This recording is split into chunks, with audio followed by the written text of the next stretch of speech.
Hey there, I'm Jennifer Burke and I'm here today to teach you guys how to make fresh homemade salsa.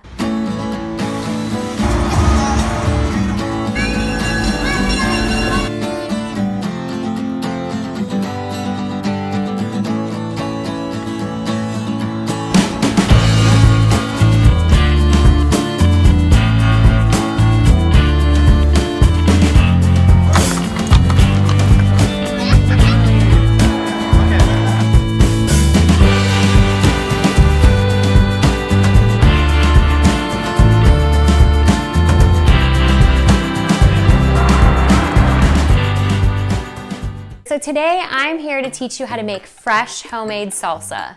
Before you begin, you just need a few things. You need a good sharp knife, and a cutting board.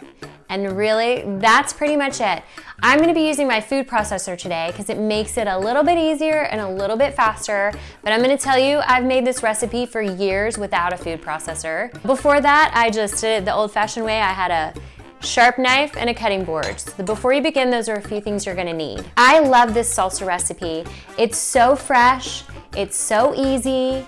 There are no artificial ingredients here. It's so delicious and it feeds a ton of people. You're gonna love it. Another reason I love this super easy salsa recipe is because it has a great combination of flavors. You'll get a little bit of lime in there for some tang, some cilantro, smoothness of a little bit of oil on top. Just has a great combination of flavors in it. Here are the things you're gonna need. You're gonna start with tomatoes. You're gonna need 8 tomatoes. We use Roma tomatoes. We like the flavor, the rich flavor of them, the consistency. You're gonna wanna make sure they're ripe because if they're not ripe enough, then your salsa won't have that kind of red richness to it. If you don't have Roma tomatoes, you can use any kind of tomato you have on hand. I've used the little plum tomatoes that come on the vine, which are really good as well. So whatever kind of tomato you have is fine. We choose to use Romas when we make this recipe. Next, you're gonna need 2 jalapenos. Now, this one's a pretty large jalapeno. If you are not big on spicy, you can alter the spiciness however you want to. If you want it spicier, throw in some more seeds. If you want it less spicy, get all those seeds out of there. You're gonna want 2 limes. If you don't have limes, you can use, the lime juice that comes in the little squeezy bottle, but really fresh lime juice is greatness. So if you have fresh limes, you're gonna want 2 fresh limes. You're gonna need 6 garlic cloves.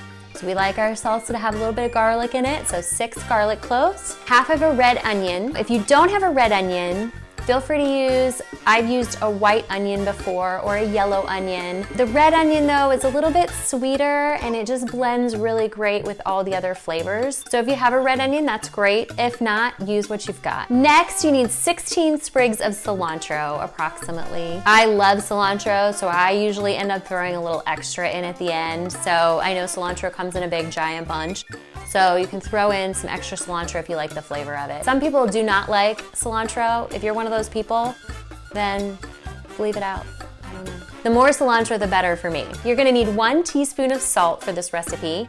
I like to use the coarse ground kosher salt. If you don't have it, table salt's fine. Lastly, you're gonna take a little splash of oil. You can use olive oil. I love avocado oil for anything I'm doing. Approximately 2 tablespoons. Okay, let's cut some veggies. So a nice little trick here for cutting cilantro. I'm gonna hold it by these thick stems down here at the bottom, just like it comes from the grocery store all tied up. If you're gonna use a lot of cilantro in the next couple of days, just do your whole bunch this way and save the rest of it. But you're gonna hold them right here, and I'm just gonna scrape down along here. Now, those stems that are coming off the top, those are actually very flavorful. So it's okay if some of those stems are in your salsa. So now I've got, these real thick stems left here. And here is my nice fresh cilantro off the top of the stems. Super easy, isn't it? Now I'm just gonna take the cilantro.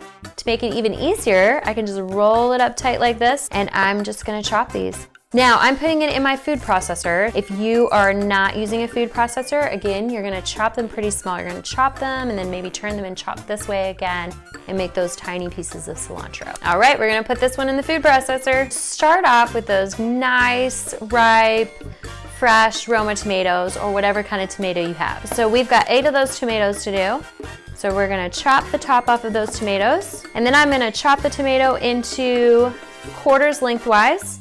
and I'm just gonna cut it in half right there. If I'm not using the food processor, I'll just continue to dice the tomatoes so that they're all, you know, pretty similar in size. But since my food processor is gonna do the job for me, I'm just gonna chop them into like 1-inch pieces and throw them in the food processor.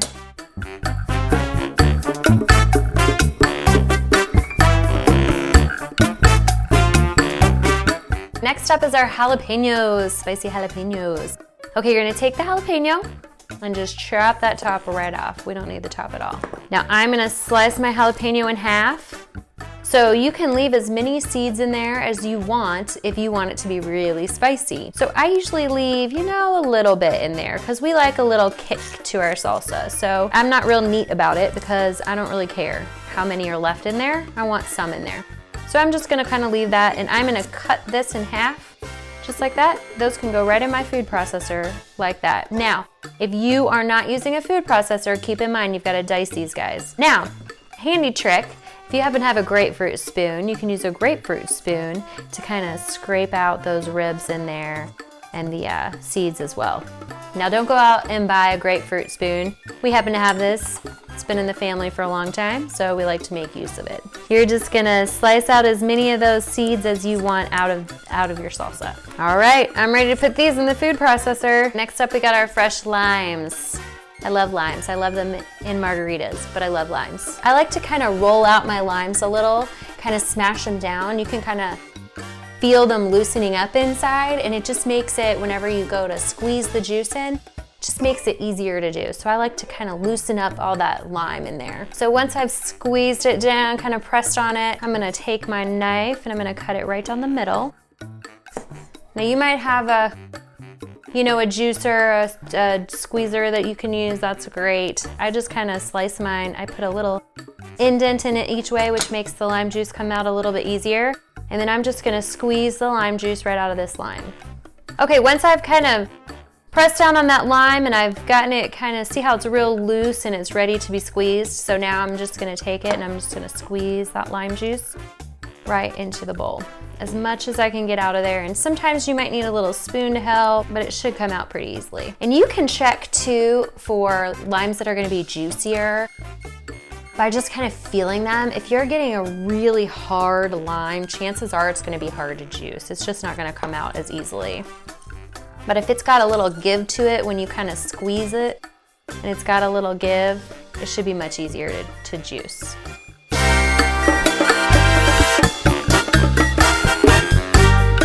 Next, we're gonna put in our garlic. Now, you can either chop this with a knife or you can use a garlic press if you've got one. That's kind of a nice, easy way to kind of squeeze it in there. I'm just gonna chop it. It's easy for me, I'm using a food processor anyway. So you're gonna chop off, you know, each end of your garlic. And a little trick is if you kind of chop down, but don't cut all the way through, then you can peel off that other half of skin. It just saves you maybe half a step of having to peel the garlic. Since I'm using that food processor, I don't have to chop much of my garlic because garlic can be a pain to chop. I'm gonna chop it down the middle, take out the little stems that are in there, and then I'm gonna throw it right in my food processor. A little trick too if you're cutting a lot of garlic, so if you don't have a food processor and you're having to dice this, if you take a little bit of olive oil, put a little olive oil on your fingers and put a little bit on your knife, it keeps it from sticking to your knife and your fingers. Sometimes garlic can be such a pain because everything just sticks. Now if you're using the food processor, you don't even have to cut that garlic down much. Just cut it in half. You're gonna take out the little stems, and then once you've got that done, you're gonna pop it right in your food processor, or you're gonna chop it up. Or you can use your garlic press. Lots of options here. I also love this recipe because it has so many, it's so forgiving. If you want to put an extra garlic clove in, so put an extra garlic clove in. If you want some extra cilantro, put in some extra cilantro. Okay, now we're gonna cut our onion. So an easy way, since we're only using half the onion, we're not using the whole onion, I like to just keep the bottom knot on there. So it keeps your bottom half intact. You can keep it in the fridge and use it for your next recipe. So I'm just gonna cut this top half of the onion off. And I'm doing the onion last day in case I start crying because I'm pretty sensitive to onions. All right, and then we're just gonna make a little slit here and peel off all that peel. Put it in my discard bowl over here on the side. And we're gonna cut off the top there. Look at that beautiful red onion. I love the look of it. The red and the white is so pretty. Now I'm gonna slice it down the middle and flip it just so I can easily, now if I was gonna dice this, if I'm not using a food processor, I'm going to cut thin strips and then dice it the opposite way. Since I'm using my food processor, I don't need to go to all that work. I just need some nice big chunks there. All right, that's ready to go in the food processor. And now I've got the bottom half of my onion still intact, and I can just throw that in a Ziploc, save it, or use it for my next recipe. All right, guys, look at that. We've got all of our ingredients chopped and ready, and they're in our food processor. Look at that beautiful blend of color going down the side. You can see all those fresh ingredients. You've got your red onion, your Roma tomatoes, our jalapenos, our cilantro.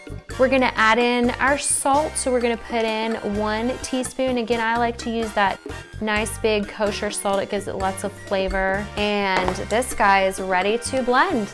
Okay, now I like to go ahead and use the pulse function on my food processor. So I'm just gonna kind of start pulsing all these ingredients together, and they're gonna start blending up in there. And you're gonna start to see all those colors blend and those flavors blend. And you can see when I put the cilantro on the bottom how well that all chops up. Because if you put it on the top, your cilantro is still laying on top and it's not able to get down in there and get chopped really well. And you're just gonna do that until you have it the consistency you like. If you like it thicker, you could stop almost here. There's a few little pieces in there that still need to be chopped. If you like it to be thinner and runnier, more like a Papasito style where it's real runny, you can just keep going with it.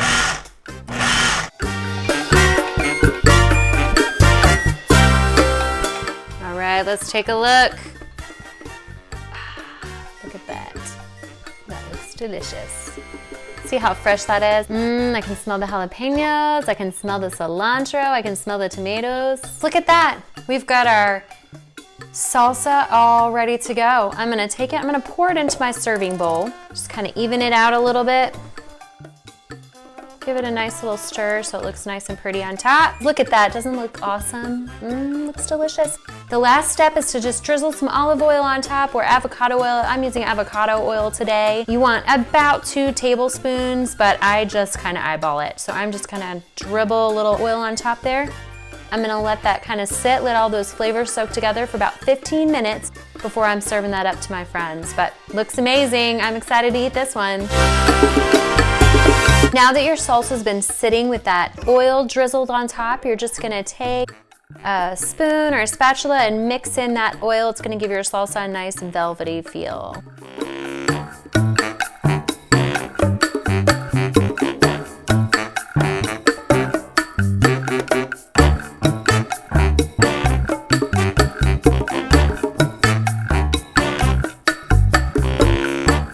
Hey guys, thanks so much for watching this video on how to make your own homemade fresh salsa. Please subscribe below.